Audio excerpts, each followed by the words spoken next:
Ya, sebab aku ini itu Bapa di surga mengetahui rancangan-rancangan apa yang ada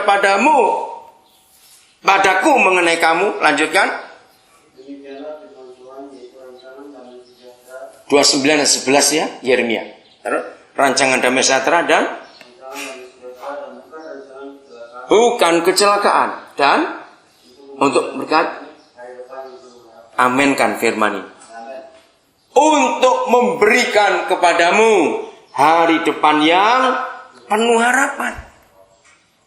Saudara, inilah rancangan Papa kita. Maka itu di benak hidup kita. Jangan saudara merasa kecewa, marah, dendam, putus asa, mau bunuh diri. Jangan. Ada harapan yang Tuhan sediakan buat kita. Karena Dia Bapa yang baik untuk kita semuanya. Hiduplah dalam sukacita. Karena janji Tuhan itu ya dan amin. Tidak pernah batal. Maka itu tunggu dengan kesabaran.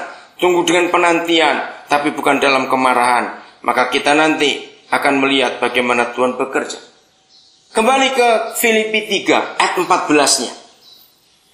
Ini sikap yang penting kita lakukan. Tadi ayat 13 kita sudah baca. Ini yang kulakukan. Aku melupakan apa yang telah di belakangku. Nah, terus ayat 14. Yang lain silakan baca. Ya.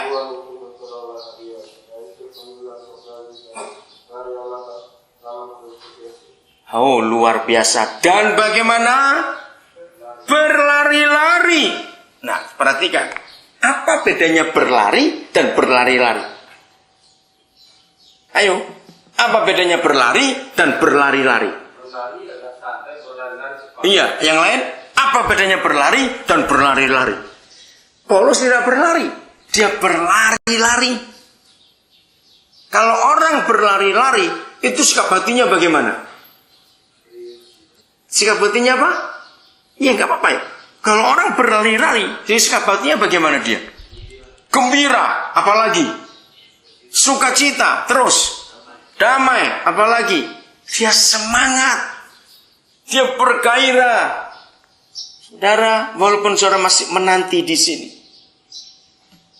percayalah, Tuhan tetap menyediakan yang terbaik di depan kita, buat kita semua. Ayo berlari-lari. Berlari kemana? Kepada tujuan untuk memperoleh hadiah, yaitu panggilan surgawi dari Tuhan dalam Kristus Yesus. Ada di penjara ini. Bagaimana dia punya iman berlari-lari ke depan, dia nggak mau lihat ke belakang.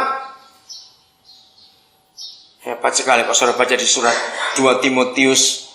Paulus berkata, sekalipun aku tahu darahku sudah mulai dicurahkan, tapi dia tetap semangat melihat itu. Mari kita lihat ayat itu supaya kita makin dikuatkan. Ini memang saudara kita ini luar biasa dalam hidupnya. Ya, ayat 16, 2 Timotius 4, ayat yang ke-16. Sudah? Pada waktu pembelaanku yang pertama, tidak seorang pun yang membantu aku. Semuanya meninggalkan aku. Bayangkan, teman-temannya pun nggak mau mendampingi Paulus. Dia sendiri waktu nyatakan pembelaan. Kiranya hal itu jangan ditanggungkan atas mereka. Jadi dia mengampuni. Tetapi Yahweh telah mendampingi aku. Garis bawah ini. Bagi saudara nggak punya pengacara, dalam hal apapun percayalah Bapa di surga jadi pengacara saudara semuanya. Yang telah mendampingi aku dan menguatkan aku. Supaya dengan perantaranku Injil diberitakan dengan sepenuhnya. Kemana saja? Dengan sepenuhnya. Dan semua orang bukan Yahudi mendengarkannya. Dengan demikian aku lepas dari mulut singa. Dan Yahweh akan melepaskan aku dari setiap usaha yang jahat. Jadi orang-orang gak suka. Ini imam-imam, ahli-ahli Taurat, tokoh-tokoh agama yang menjerat dia. Itulah dia katakan lepas dari mulut singa. Setiap usaha yang jahat dari justru kalangan dia sendiri. Dia akan menyelamatkan aku sehingga aku masuk ke dalam kerajaannya di surga. Baginya lah kemuliaan selama-lamanya. Amin. Pasal yang sebentar saya cari ayat itu. Bagaimana dia berkata, aku tahu bahwa darahnya sudah mulai dicurahkan. Ada yang tahu nggak di ayat berapa? Oh ini ayat yang masih pasal yang keempat, ayat yang ke-6. 2 Timotius 4 ayat 6. Ya, saya akan baca. Mengenai diriku. Sama, surat Timotius ditulis waktu dia dalam penjara. Bayangkan, mengenai diriku, darahku sudah mulai dicurahkan sebagai persembahan, dan saat kematianku sudah dekat. Saudara, jadi akhirnya Paulus divonis hukuman mati. Bukan karena dia salah, tapi karena Injil, karena nama Yesus.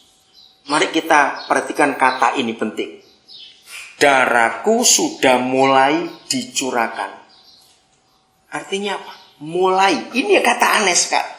Darahku sudah mulai dicurahkan. Ya, apa itu arti kata mulai dicurahkan? Ayo cepat mikir. Kenapa nggak berkata darahku sudah dicurahkan? Kenapa pakai kata mulai dicurahkan? Ayo mikir. Apa itu kata mulai dicurahkan? Ya, berarti dia mati perlahan-lahan. Disiksa luar biasa ini. Dengarkan, dia nggak salah. Hanya karena Injil, karena nama Yesus. Kalau memang dia dieksekusi mati, itu lebih baik langsung mati. Betul? Tapi ini mulai mengerikan saja. Jadi matinya perlahan-lahan. Disiksa luar biasa. Tapi dia nggak takut. 7. Aku telah mengakhiri pertandingan yang baik. Aku telah mencapai garis akhir. Aku telah memelihara iman. Saudara-saudara, tanya pada diri kita. Sudah belum kita berkata, aku sudah mengakhiri pertandingan ini? Kalau memang masih belum, berjuang terus, berlari-lari. Jangan pernah menyerah kalah pada keadaan, walaupun di dalam tempat ini. Tapi semangatlah. Ini kata bagus, aku telah mengakhiri pertandingan yang baik. Bukan dia sombong, memuji diri sendiri, tidak. Karena dia tahu. Ayat 8. Sekarang. Nah, ini yang luar biasa. Dia belum mati, dia belum ke surga. Tapi imannya sekarang. Dia masih hidup tidak waktu dia menulis ini? Masih. Sekarang telah tersedia bagiku. Hebat. Apa? Mahkota kebenaran yang akan dikaruniakan kepadaku oleh Yahweh, hakim yang adil pada harinya. Pengadilan manusia boleh tidak adil, tapi pengadilan Yesus tetap yang paling adil. Maka itu nantikan dia. Tapi lihat harapannya, ini yang saya kagum. Dia aja nasibnya gak jelas, matinya pun pelan-pelan.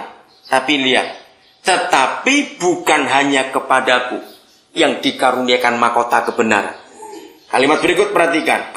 Melainkan juga kepada siapa? Semua orang. Termasuk kita nggak kata semua orang di sini? Termasuk kita.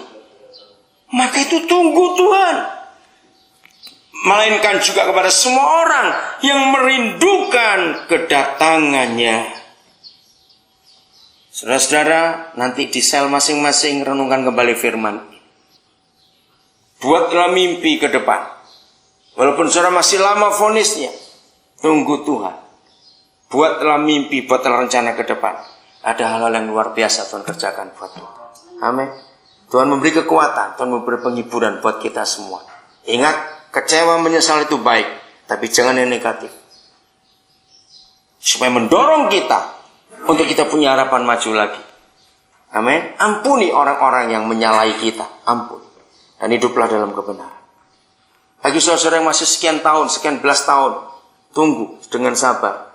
Tuhan akan percepat waktu itu dengan caranya sendiri. Tuhan memberkati saudara semua. Kiranya sambil menanti ini, saudara akan menghasilkan hal-hal hebat seperti Paulus. Menghasilkan hal-hal yang luar biasa. Tuhan memberkati.